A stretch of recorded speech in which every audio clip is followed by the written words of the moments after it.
Donc, bonne journée tout le monde en ce dimanche 9 août. Je n'étais pas sûr de la date, j'espère que vous vous portez bien.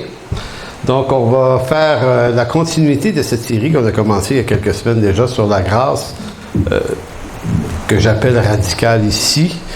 Grâce radicale 6. Et si vous permettez, je vais reprendre plus précisément le même texte que la semaine dernière dans Hébreux chapitre 4 parce que la semaine passée, on l'a lu, mais on l'a plutôt survolé. Alors aujourd'hui, j'aimerais le commenter avec beaucoup de précision, suffisamment de précision pour en sortir tout ce qui est nécessaire de ce texte-là. D'abord, juste avant de lire le texte d'Hébreux chapitre 4, il faut absolument préciser, toutes les fois qu'on est dans la lettre aux Hébreux, il faut préciser qu'il s'agit d'une lettre qui est différente de toutes les autres du Nouveau Testament. Et elle est différente de par le fait qu'elle s'adresse à des Juifs. Et c'est clair qu'elle s'adresse à des Juifs, puisque pour être capable de comprendre la lettre aux Hébreux, à l'époque où ça a été écrit, il fallait avoir un arrière-plan juif, de toute la tradition religieuse juive et tout ce qu'on appelle le sacerdoce. Donc les prêtres de la lignée de Aaron, de la tribu de Lévi. Donc, c'est des détails extrêmement précis et l'auteur de la lettre aux Hébreux est vraiment un expert de toute cette question-là. Et c'est pourquoi souvent les chrétiens, 2000 ans plus tard, ont de la misère à saisir un peu cette lettre-là parce que le monde évangélique, malheureusement, je pense, a souvent négligé la compréhension de l'Ancien Testament. Donc, on a l'impression, je me suis déjà fait dire ça quand j'étais jeune croyant, quelqu'un m'avait dit, nous autres, on ne devrait pas lire ça, l'Ancien Testament, nous autres, c'est le Nouveau. Mais en fait, c'est que le Nouveau, c'est clair de l'Ancien. On ne peut pas négliger les deux d'aucune manière. Donc, ce que l'auteur, sur quoi l'auteur amplifie beaucoup son instruction dans la lettre aux Hébreux, c'est sur une idée vraiment très simple. C'est que la prêtrise de l'Ancien Testament, qui dépendait de la tribu de Lévi, une des 12 tribus d'Israël, à qui avait été donné le sacerdoce. Le sacerdoce, on veut, c'est la direction religieuse, l'interprétation, l'instruction de la loi, également la gestuelle par rapport au sacrifice, au temple. Donc, c'était des prêtres lévites, donc c'était un sacerdoce lévite, c'est comme ça qu'on appelle ça, pour rendre ça le plus simple possible, là. Donc, ce sacerdoce-là avait une raison d'être dans l'Ancienne Alliance. Et l'auteur essaie de nous montrer dans la lettre aux Hébreux que Jésus-Christ est aussi un grand prêtre dans sa fonction de sacerdoce, mais qu'il n'est pas un descendant de la même lignée que les prêtres de l'Ancien Testament. Et la chose est voulue de Dieu. Jésus-Christ vient d'une autre ligne, d'un autre ordre de prêtrise que le texte ici va appeler la lignée ou l'ordre de Melchisédek, ou Melchisédek, nommez-le que vous voulez, pas important. Mais, et donc, ça pourrait être complexe, ce sujet-là, mais l'idée ici, ça va être de se le vulgariser de la manière la plus simple possible, parce que le but, c'est peut-être pas qu'on saisisse tous les détails, mais qu'on saisisse surtout l'essentiel de ce qui est utile pour nous aujourd'hui. Donc, si vous tournez dans Hébreux chapitre 4, verset 14, là, je vais le lire maintenant et je vais le relire un peu plus tard, une deuxième fois, mais dans la version sommaire. Là, je vais le lire dans la version Louis II en premier. Ainsi, puisque nous avons un grand souverain sacrificateur qui a traversé les cieux, Jésus, le Fils de Dieu, demeurons fermes dans la foi que nous professons. Donc, demeurons fermes dans la foi que nous professons, car nous n'avons pas un souverain sacrificateur qui ne puisse compatir, du mot grec si sympathiser, à nos faiblesses, à nos limitations.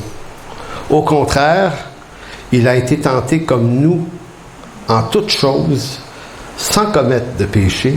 Approchons-nous donc avec assurance du trône de la grâce, afin d'obtenir miséricorde et de trouver grâce pour être secourus dans nos besoins. Donc, je reviens encore sur l'importance de ce qui est dit ici, qui pour nous peut paraître pas tout à fait important. Mais si on était un juif et qu'on avait passé notre vie à s'exposer ou à être obligé de s'exposer au modèle religieux de l'Ancien Testament, donc à tous les sacrifices et le sacerdoce de l'Ancien Testament, donc ce qu'on appelle les prêtres de la lignée de Aaron et de la tribu de Lévi, avec les multiples exigences que ça entraînait. Donc si on avait dû connaître et vivre à travers cette forme de sacerdoce, ce texte-là nous parlerait autrement, parce qu'en d'autres mots, l'auteur est en train de dire à des Juifs à qui on dit depuis qu'ils sont petits que la loi de Moïse et que le sacerdoce, que toute la loi entraîne, il n'y a pas d'autre chose. Et là, le Nouveau Testament, c'est comme s'il venait dire, mais oui, il y a autre chose. Jésus-Christ est d'un autre sacerdoce, et son sacerdoce, sa prêtrise, est de beaucoup loin plus efficace. Donc, nous, ça ne nous pose pas de problème d'entendre ça, mais mettez-vous dans la peau d'un Juif, ça pose un problème. Donc, ça doit être démontré, puis ça doit être démontré sans opposer les deux formes de sacerdoce, parce que, et c'est ça la subtilité de l'Ancien et du Nouveau Testament, c'est que on n'est plus sous la loi, on est sous la grâce. Mais si on est maintenant sous la grâce, c'est parce qu'il fallait être d'abord sous la loi. Il fallait que la loi accomplisse une œuvre. Donc c'est pour ça que la loi est pure, la loi est bonne, la loi est sainte. Donc nous ne sommes plus sous la loi, non pas dans le sens où la loi était mauvaise. C'est que nous ne sommes plus sous la loi, étant que la loi a accompli sa destinée, qui était de convaincre l'homme de sa condition pécheresse. Donc la loi ne pouvait faire qu'une chose avec le pécheur, elle ne pouvait que pointer à sa faiblesse et sa condamnation. La loi peut pas faire... La loi, en d'autres mots, la loi ne pouvait pas sauver. Elle ne pouvait que condamner. Donc, et je prends le temps encore d'expliquer, le sacerdoce de l'Ancien Testament avait pour objectif principal de montrer notre condamnation à tous. Alors que le sacerdoce qui vient par Jésus-Christ a pour objectif de nous montrer la solution, le salut par le sacrifice de l'agneau de Dieu, Jésus-Christ. Donc, à partir du moment où on est capable de saisir la continuité entre les deux alliances, la Bible devient, pour beaucoup, un peu plus simple. Donc, ce texte, avant de le commenter plus précisément, il y a beaucoup de choses que ce texte nous dit, et lorsqu'on le lit, on fait toujours la même erreur, on lit tellement rapidement notre Bible, parce qu'on se met dans des scénarios où il faut lire rapidement la Bible, on lit la Bible, il faut lire tant de chapitres, et puis bien souvent on n'a pas le temps de réfléchir et méditer sur ce qu'on est en train de lire. Donc, ce texte-là est encourageant à plusieurs égards. D'abord, le premier égard, c'est que non seulement il nous dit qu'à cause de la grâce qu'il promet, non seulement il nous encourage à cause de la grâce qu'il promet, mais surtout à cause de celui qui promet de nous faire cette grâce. Maintenant, quand on parle de l'évangile de la grâce et de la justification, c'est une grande chose que la grâce nous soit faite. C'est extraordinaire, mais on ne peut pas détacher la grâce qui nous est donnée de celui qui la donne, parce que plus important encore est celui qui la donne. Écoutez, si quelqu'un décide de vous donner $1 million, trouvez-vous que c'est une bonne nouvelle? Marcel, tu dis ouais? Ça dépend si tu veux en retour. Non, en même temps qu'il veut rien en retour. Donc, la nouvelle est bonne, sauf que si celui qui vous l'offre n'a pas les moyens de vous la donner, ça ne veut pas dire grand-chose. Maintenant, c'est pour ça que je vous dis que la grâce qui nous est offerte est extraordinaire, mais est extraordinaire en fonction de celui qui l'offre. Est-ce que Dieu, le Père, a les moyens de la grâce qu'il nous donne? Eh bien, la réponse, c'est oui. Parce que, et on le disait la semaine passée, Paul nous exhorte à ne pas recevoir la grâce de Dieu en vain, mais pour une raison importante, c'est que celui qui la donne, qui est Dieu, ne nous la donne pas en vain. Il faut estimer le prix que le Père a payé pour pouvoir nous accorder cette grâce. Et le prix, c'est la vie de son propre Fils. Donc, vous avez le drame de la croix du Fils séparé du Père, puis le cri du Fils. Il y a quelque chose de vraiment intense. Et c'est pas une pièce de théâtre, cette affaire-là. Là. Il y a quelque chose qui est brisé, qui se déchire entre le Père et le Fils à un moment de l'éternité où le Fils est maudit littéralement par le Père. Il porte sur lui la malédiction qui nous était destinée à cause du péché. Il la porte et il en meurt. Donc, il y a quelque chose de... je dirais, de grave. Ben, c'est assez évident. La comparaison la plus cruelle qu'on peut faire pour s'illustrer ça, c'est que vous avez des enfants. Alors, on vous dit, écoute, tu vas en faire tuer un, et sa mort à lui va pardonner les ennemis qui t'ont fait du mal. Il va mourir à la place de ceux qui te rejettent.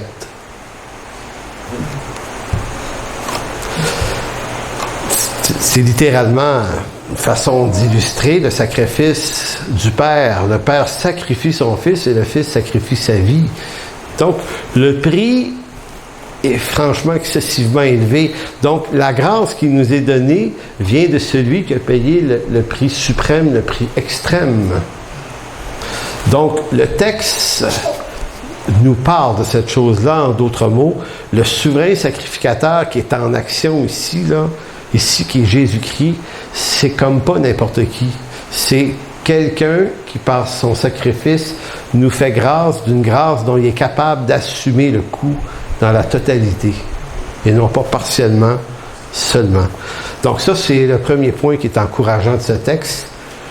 Le second point qui est encourageant, c'est que ce texte m'instruit à l'idée que ma destinée éternelle ne dépend pas de ma performance spirituelle actuelle. Je reprécise cette affaire-là, très important. Ma destinée éternelle que je reçois par pure grâce en Jésus-Christ ne dépend pas de ma performance spirituelle actuelle, mais dépend de la performance spirituelle reliée au sacrifice de Jésus-Christ. Donc, c'est pas ma condition qui me qualifie pour mon salut ou me disqualifie de mon salut. Donc, c'est pour ça que je reviens aux premières idées. Ça dépend pas simplement de la grâce que je reçois. Ça dépend de celui qui me la donne. Et celui qui me la donne ne me l'a pas donné seulement, dans mon cas, il y a 37-38 ans, quand j'ai été sauvé. C'est que cette grâce a continuellement été la provision de ma vie. Donc, à tous les jours, je revis cette même grâce qui est celle de 1983. Donc, il n'y a pas eu une grâce très spéciale cette fois-là. C'est comme si sur 100% du bouillon de grâce qui vous était destiné, ça en aurait coûté 90% cette fois-là pour vous sauver. Puis là, Dieu disait, il te reste 10% à finir ta vie. Fait que, dépense-la pas trop vite.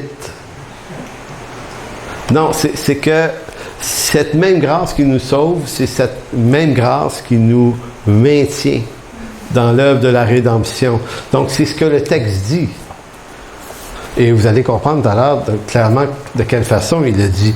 Troisième élément qui nous encourage à ce texte-là, c'est que la grâce agissante pour l'obtention de mon salut est autant agissante pour me secourir aujourd'hui dans mes besoins.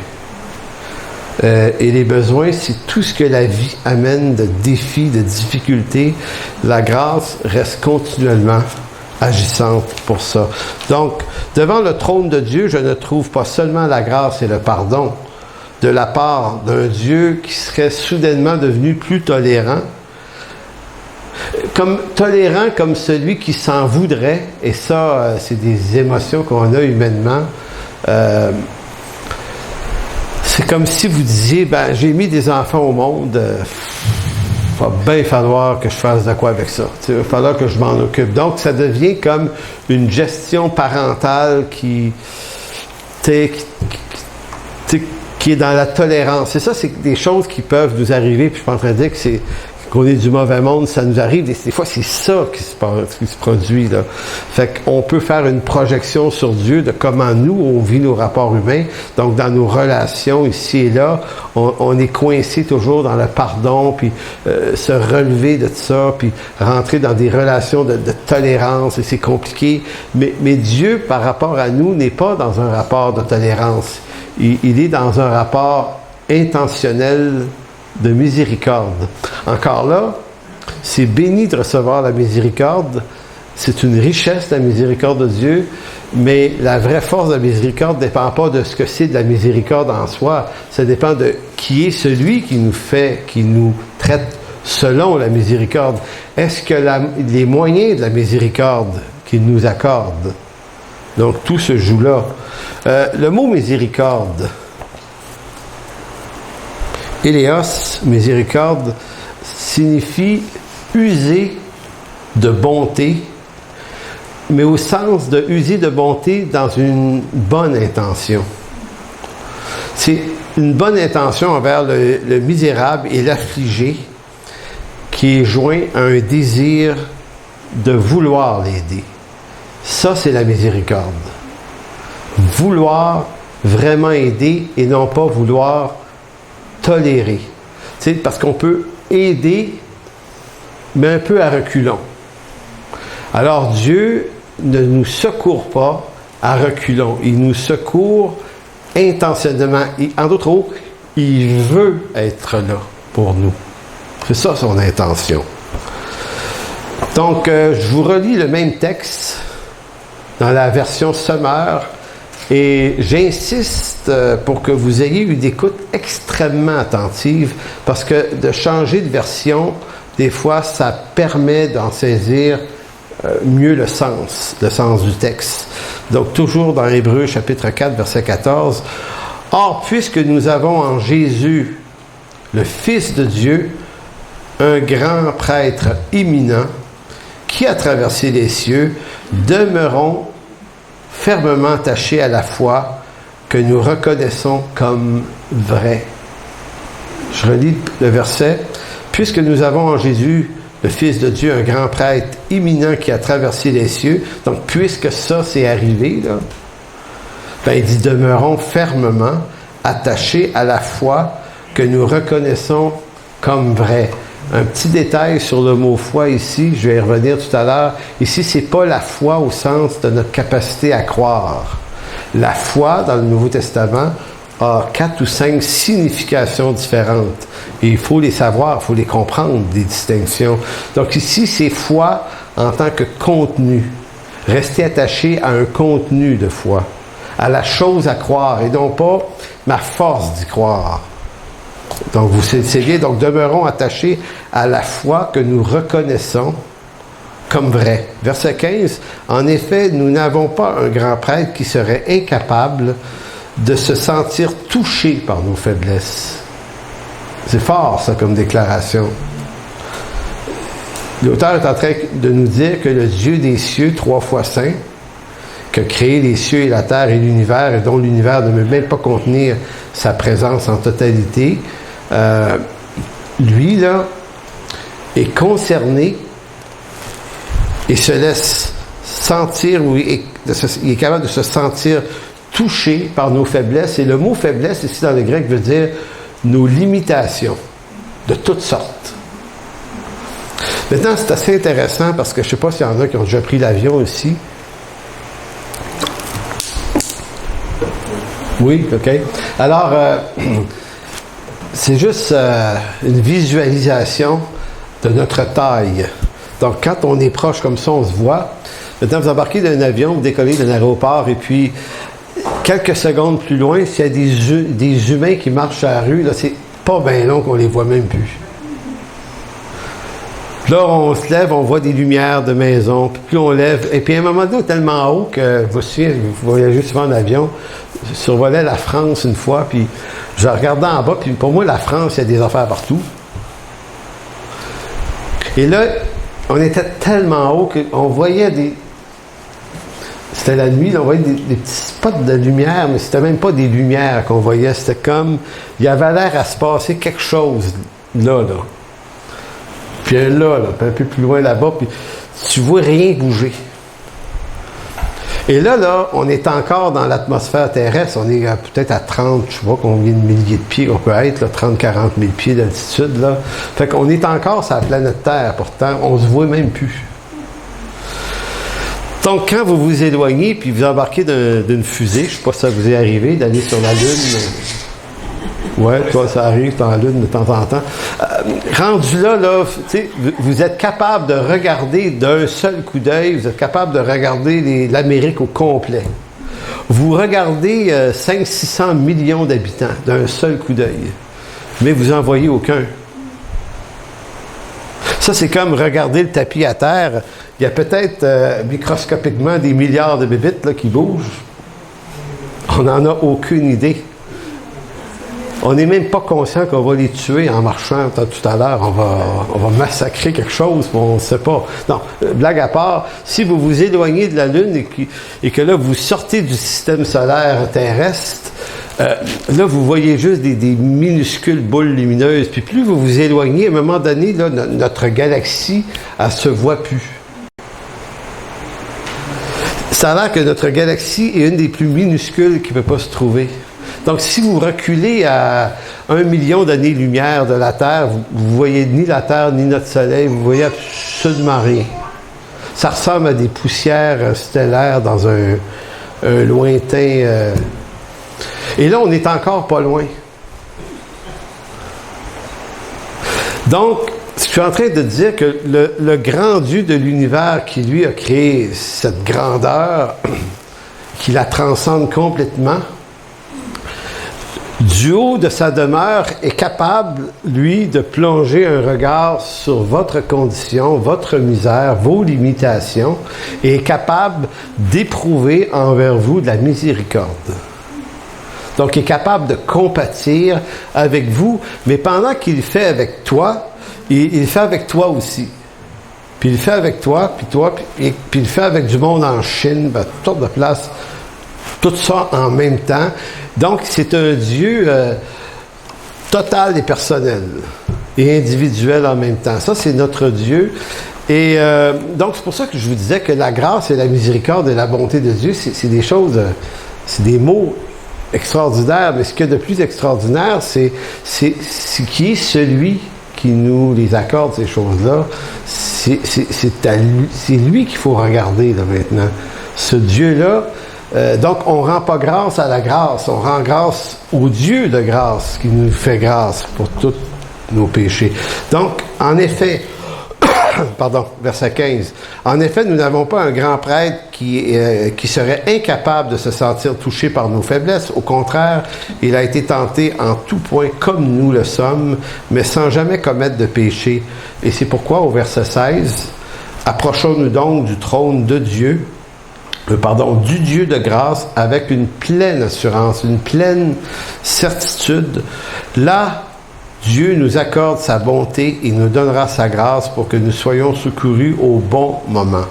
Donc, l'idée ici de s'approcher avec assurance, ça ne veut pas dire grand-chose pour nous, des croyants, des chrétiens d'origine païenne, parce que on voit pas c'est quoi le problème. On vient d'un milieu où ça a toujours flotté, même quand on n'était pas chrétien.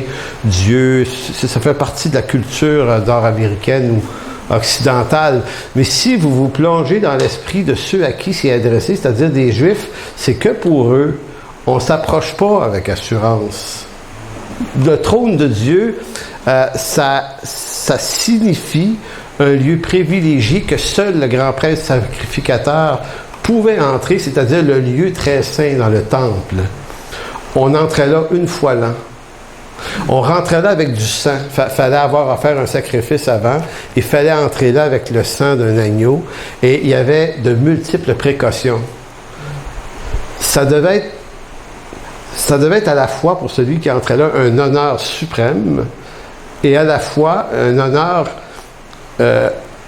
garni d'une crainte engageante dans la présence de Dieu. C'est un privilège, mais en même temps, vous savez qu'il devait porter des vêtements de fin lin, et si ma mémoire est bonne, il y avait une interdiction de suer.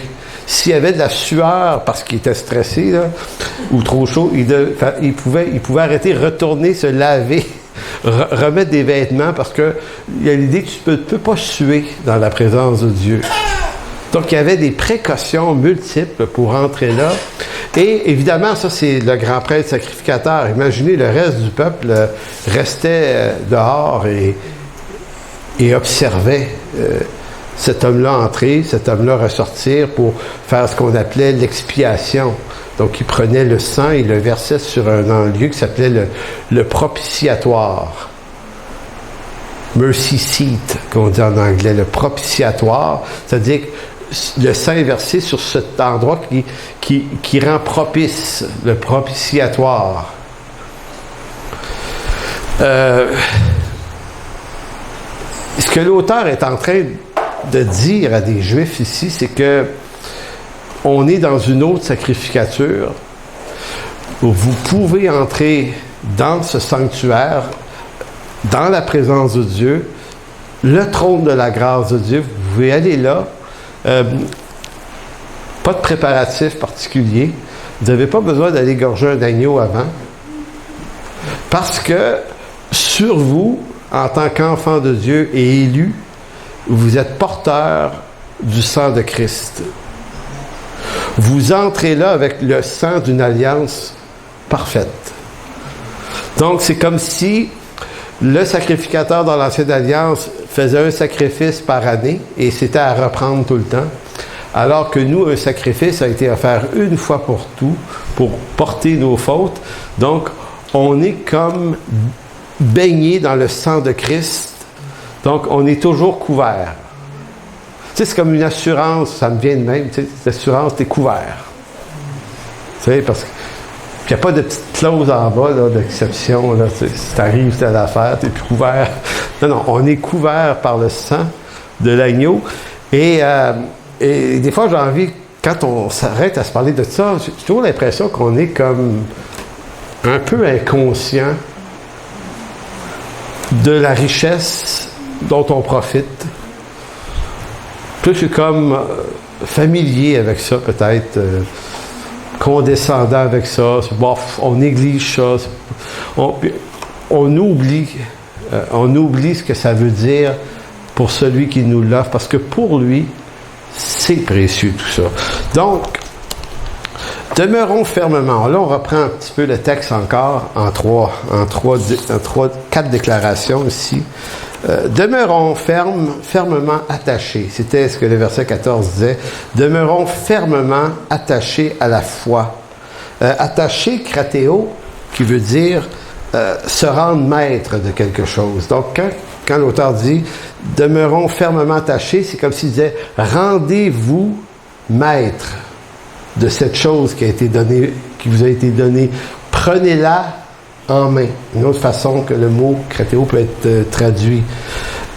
Et le mot « foi », comme je vous disais tout à l'heure, c'est foi dans le sens d'un contenu théologique vrai. Et c'est en opposition ici à l'idée que la vérité est ce qui me semblerait être juste suivant mon émotion personnelle. Excessivement important une donnée comme ça, parce que ce que Dieu me donne, ce que Dieu affirme dans sa parole, est souvent en contradiction avec ce que mon cœur affirme. Mon cœur ne se sent pas digne ni à la hauteur de ce que Dieu m'offre. Donc, ici, l'auteur, c'est comme s'il te disait, ça n'a pas tout à fait rapport avec comment tu te sens. Si tu te sens digne ou pas digne, parce que quand je dis ça trop vite, ça sonne pudding et ça ne rend pas l'idée.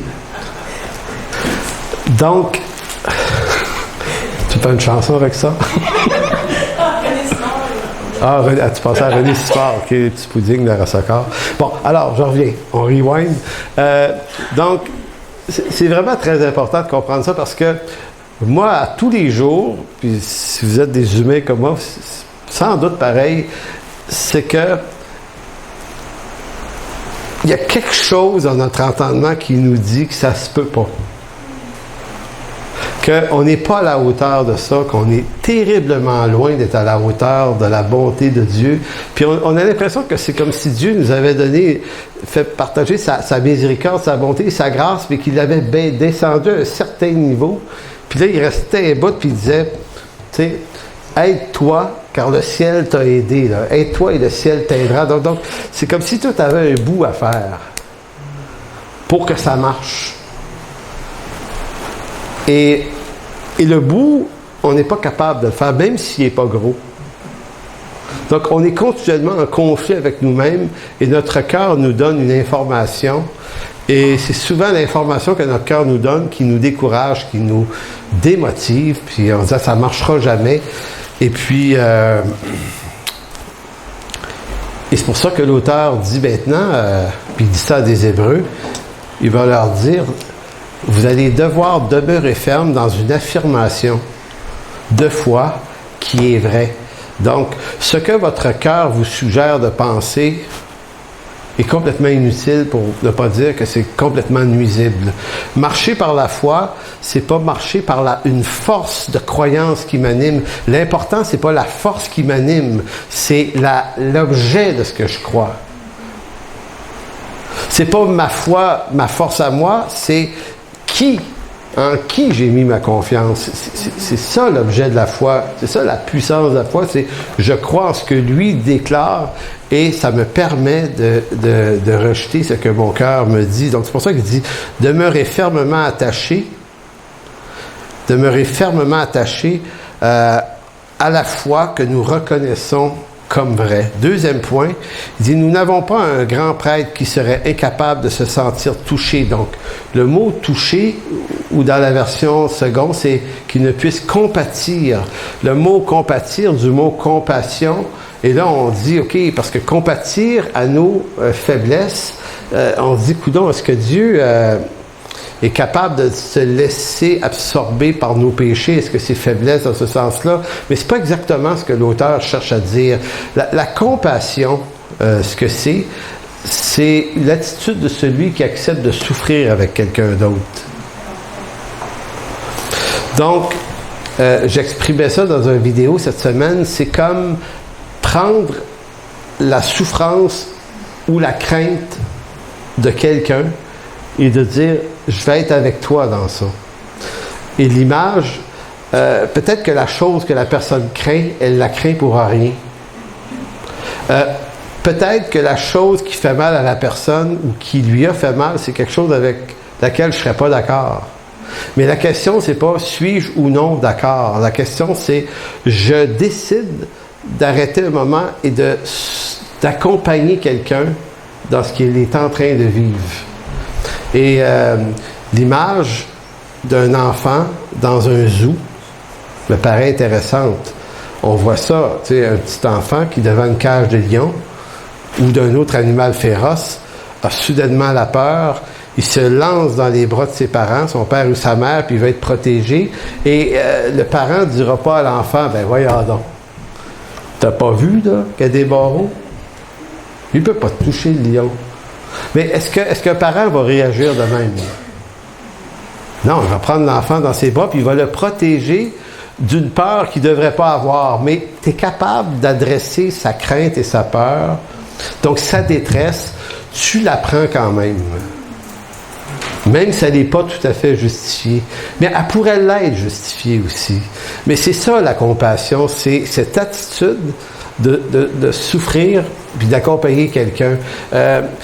J'aime l'image de Jésus avec la femme samaritaine au puits de Jacob qui a eu Sainte Marie et c'est probablement en partie de sa faute. Tu sais, après 5 fois, là, mettons que la moitié du temps, là, mettons, là. Et qui, l'heure où elle va chercher de l'eau, montre que c'est une heure où personne d'autre y va, fait que probablement qu'elle vit du rejet, puis on a imaginé plein d'affaires au sujet de cette femme-là. Et c'est intéressant de savoir que Jésus ne moralise pas cette femme-là. Il n'est pas en train de vouloir gérer la raison pour laquelle elle a échoué, puis il y en a des raisons, puis peut-être que ça va revenir plus tard, ça va être nécessaire, mais là, le moment présent avec cette femme-là, c'est le moment de l'accompagner dans quelque chose. Elle vit quelque chose, cette femme-là. Puis la compassion et la miséricorde dont elle est l'objet de celui qu'elle n'est pas supposée reconnaître comme le Messie, parce que le Messie vient des Juifs, mais elle l'attendait du Mont Carmel, c'est une Samaritaine. Mais là, elle est obligée de reconnaître que celui qui lui parle est un prophète, parce que lui-même lui a dit qu'elle avait eu 5 maris. Et cette femme-là ne peut pas faire autrement qu'être tellement touchée par la compassion de celui qui lui a parlé, qu'on dit d'elle que c'est la première évangéliste du Nouveau Testament. Parce qu'elle court vers son village en disant « Venez voir celui qui m'a dit tout ce que j'ai fait, toutes mes fautes, mes péchés. » C'est magnifique cette histoire-là, puis c'est un exemple extraordinaire de comment la compassion, la miséricorde, la grâce et la bonté de Dieu agissent. Et c'est ce que le texte est en train de nous dire ici.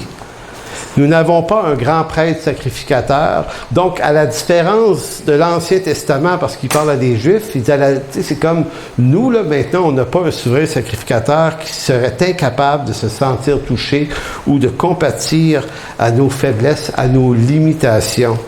Donc, c'est ça qui est vraiment très intéressant, très rassurant pour nos vies.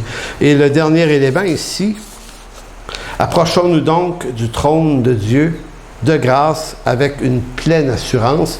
Et je le disais tout à l'heure, c'est en opposition ici à ce que dans l'Ancien Testament, personne n'approchait le trône de la grâce de Dieu ou le lieu très saint ou la présence de Dieu avec de l'assurance autant que ça. Donc vous voyez que ces 3 passages-là à eux seuls résument ce que c'est que l'Évangile. Donc nous, on prend l'Évangile pour être la bonne nouvelle du salut. Jésus est mort pour tes péchés, crois-tu ça, puis ci, puis ça. Puis ici, c'est un peu comme si, dans ces 3 versets-là, l'auteur nous parle de la bonne nouvelle, mais il nous parle de la tuyauterie en dessous du plancher. Tu sais, dans une cuisine, là, on a toutes sortes d'appareils sanitaires ou de salles de bain, là, puis nous, on va juste... le beau montage esthétique des choses, mais en dessous de ça, là, il y a une tuyauterie qui fait survivre ça, qui alimente tout ça. L'autre point, c'est Dieu nous accordera sa bonté et nous donnera sa grâce pour que nous soyons secourus au bon moment. Donc, c'est un peu la cerise sur le Sunday, c'est ça que je disais dans mon texte sur Facebook un matin, c'est que la grâce et bonté de Dieu sont continuellement en opération et pas juste pour l'obtention de notre salut à un moment donné X de l'histoire de nos vies, mais que cette même grâce, nous dit l'auteur, est toujours en opération continuelle dans la vie de tous les jours. Donc, suivant le trait de pensée de l'auteur, nous comprenons que le souverain sacrificateur de la lignée de Aaron n'avait pas dans l'exercice de son sacerdoce la liberté de compatir aux faiblesses du pécheur. Mais le sacerdoce de Jésus, qui appartient à un autre ordre, celui de Melchisédek, possède cette liberté. Donc, c'est en quelque sorte, c'est ce qui différencie les 2 ordres. Et c'est pour ça que quand on cite l'Ancien Testament, il faut faire très attention à comment on utilise des textes de la loi dans le contexte de l'Alliance de la grâce.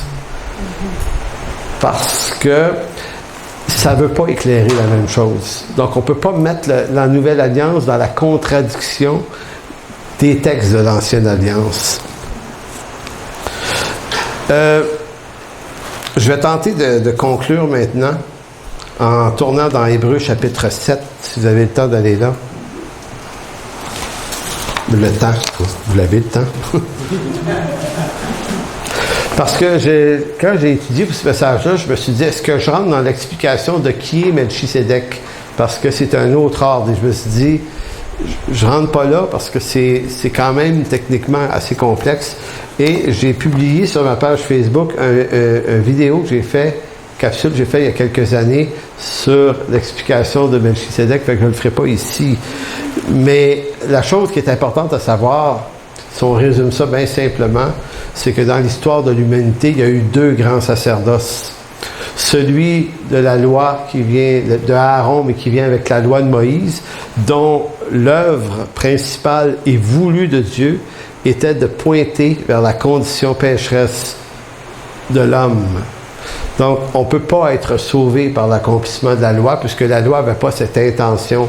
Elle avait l'intention de nous condamner. Et ça, c'est une œuvre bonne de Dieu. Maintenant, Dieu ne voulait pas nous montrer notre condamnation pour nous perdre, mais nous montrer notre condamnation pour faire naître en nous la soif et le besoin d'un Rédempteur. Puisqu'on ne peut pas se sauver nous-mêmes, si la loi accomplit l'œuvre de nous condamner et de mettre en éclairage notre perdition, eh bien, c'est dans cette condition-là que lorsque Jésus est donné, c'est comme si Dieu disait, maintenant que j'ai pointé vers votre condition pécheresse, maintenant je vous montre celui qui peut vous sauver de cette condition. Donc, c'est pour ça que ces deux sacerdoces différents, donc en quelque sorte, le sacerdoce lévitique, je vais le décrire comme ça, par la révélation de la loi de Moïse, ce sacerdoce pointe le péché et la condamnation, et en même temps pointe vers la solution, prophétiquement parlant, d'un Messie qui doit venir. C'est ce que la loi accomplit en quelque sorte, alors que le sacerdoce de Melchisédek auquel appartient Jésus, ce second sacerdoce agit là où le premier ne pouvait agir, c'est-à-dire sauver l'homme de la condamnation du péché. Or, dès que cet éclairage est fait, et puisque cette loi mosaïque n'inclut aucune option de compassion et de salut, mais ne peut qu'affirmer notre perte, notre perdition, le nouvel ordre de sacrificature de Jésus, lui, rend capable à l'homme d'obtenir une rédemption éternelle. Ça explique pourquoi, dans l'Évangile de Jean, pour ceux qui connaissent le texte, Jean va dire ceci: nous avons été comblés de ses richesses, en parlant de Dieu. Dieu nous a comblés de ses richesses. C'est dans Jean 1, verset 16, tournez pas là. Nous avons tous été comblés de ses richesses. Il a déversé sur nous une grâce après l'autre. C'est le texte, dans la version seconde, dit « Nous avons reçu grâce sur grâce ». Et nous, on comprend qu'on a reçu de la grâce et beaucoup de grâce, mais c'est pas ce que Jean veut dire. C'est qu'on a reçu deux sortes de grâce. On a d'abord reçu la loi comme une grâce qui éclaire notre condition pécheresse, et la seconde grâce de Jésus-Christ qui nous sauve de cette première condition. Je ne sais pas si vous comprenez. Donc, c'est comme si Jean disait d'avoir compris notre condamnation par la loi. C'est une excellente nouvelle parce que c'est par cette nouvelle-là qu'on comprend la grâce par laquelle on peut être sauvé. C'est pour ça qu'au verset 17, il dit en effet, si la loi nous a été donnée par Moïse, la grâce, elle, est venue par Jésus-Christ. Donc, une grâce après une autre grâce. Donc, en conclusion, je termine sur Hébreux chapitre 7, verset 15. Cela devient plus évident encore quand il paraît un autre sacrificateur à la ressemblance de Melchisédek, institué non d'après une loi et des ordonnances charnelles, mais selon la puissance d'une vie impérissable. Car ce témoignage lui est rendu, tu es sacrificateur, en parlant de Jésus, pour toujours selon l'ordre de Melchisédek. Il a ainsi abolition d'une ordonnance antérieure et première à cause de son impuissance. Impuissance, incapable de sauver. Et de son inutilité, verset 19, car la loi n'a rien amené à la perfection, et introduction d'une espérance par laquelle nous nous approchons maintenant de Dieu. Donc, en conclusion, c'est ce que je voulais essayer de montrer le plus nettement possible cet après-midi, c'est la richesse du texte d'Hébreux chapitre 4, qui nous apprend une chose, on dirait par par des couloirs un peu complexes, parce que dès qu'on parle de sacrificateur, Aaron, de Melchisedec, on rentre dans quelque chose qui peut être extrêmement embrouillant. Mais en réalité, la complexité qu'il y a dans ça nous révèle encore plus la qualité et la beauté du salut dont on est l'objet. C'est un des textes qui est le plus solide pour montrer la certitude et l'assurance de notre salut, et comment notre salut, comment notre assurance vient pas de ce qu'on a l'air. Ça vient pas de ce que notre cœur nous dit, ça nous parle de celui qui nous l'offre, et c'est pour ça qu'on doit rester attaché au contenu de foi que ça nous donne. Amen. Alors, Seigneur, on veut te dire merci, te rendre grâce cet après-midi pour ta parole. Et Seigneur, malgré quelques éléments pas tout à fait évidents à saisir à première vue de ce texte, on te demande de révéler pleinement ces choses dans nos cœurs afin qu'on puisse vivre de cette parole déjà aujourd'hui, puis ensuite demain et après-demain, Seigneur. Qu'on puisse à chaque moment du jour, spécialement lorsqu'on se sent ébranlé par la vie, incertain de ce qui se passe, qu'on puisse être rappelé à ta grâce et savoir qu'elle est agissante maintenant, déjà, pleinement. Alors merci Seigneur pour ta miséricorde, cette intention que tu as Seigneur de nous sauver, de nous garder et de t'occuper de nous, et ça de façon pleinement intentionnelle à tout moment. Merci mon Dieu. Merci. Amen. Donc, on va inviter Jean-Michel, qui est un des anciens ici.